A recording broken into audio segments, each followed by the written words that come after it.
Ya, saya sudah sampaikan bahwa melawan Filipina ini harus menang. Pelatih jangan banyak bicara, jangan banyak ngeluh. Itulah. Sepertinya sudah mulai hilang kesabaran. Begini komentar pedas Erick Thohir usai timnas Indonesia dibungkam Filipina di kandang sendiri sekaligus gagal lolos ke semifinal Piala AFF 2024. Mohon subscribe channel ini dulu supaya gak ketinggalan berita terbaru timnas Indonesia. Perlu diketahui, timnas Indonesia gagal ke semifinal Piala AFF 2024.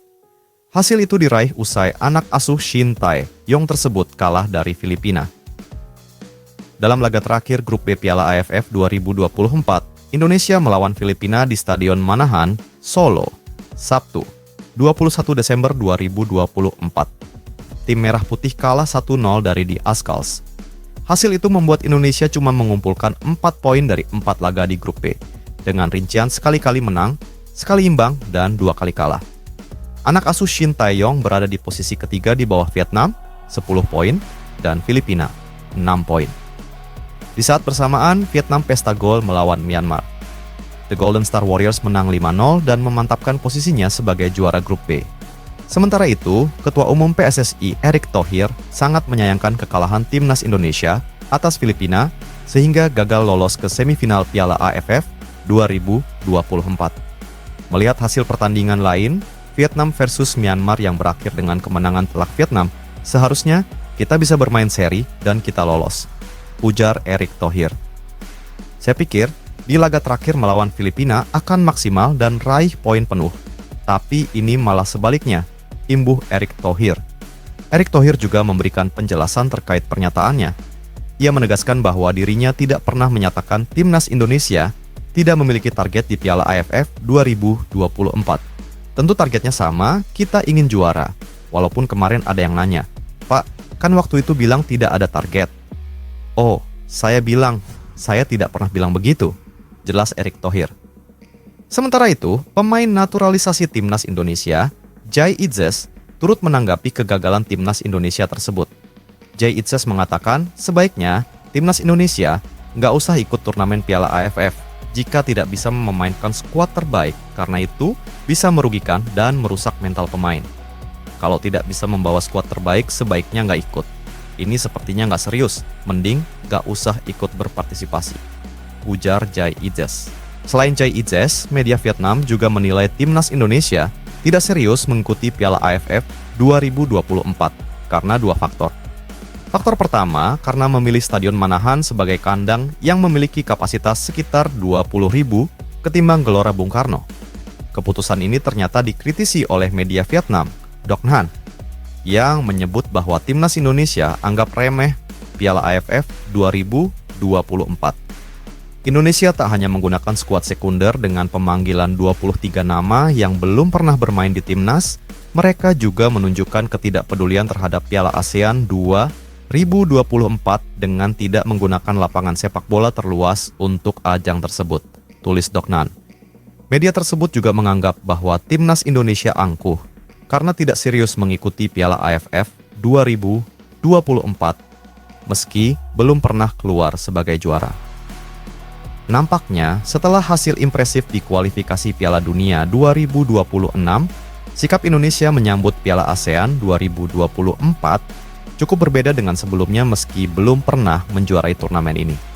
Lanjutnya, tim nasional Indonesia tidak berada dalam kondisi optimal di Piala AFF 2024. Karena turnamen ini bukan bagian dari agenda resmi FIFA, tim Garuda tidak dapat mengundang semua pemain terbaik mereka untuk ikut serta.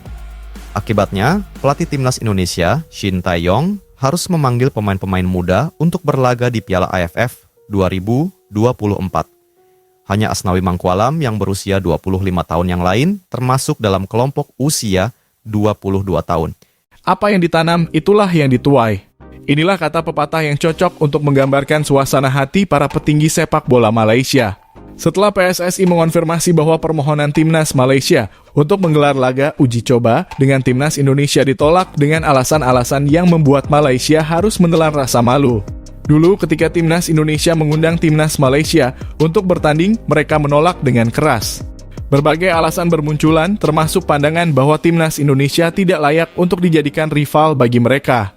Asosiasi Sepak Bola Malaysia atau FAM berencana menggelar lagi Piala Merdeka, namun timnas Indonesia tidak masuk dalam daftar peserta yang akan diundang. Mereka beralasan bahwa peringkat FIFA timnas Indonesia tidak lebih baik dari Malaysia. Kali ini timnas Malaysia mengganti sikapnya.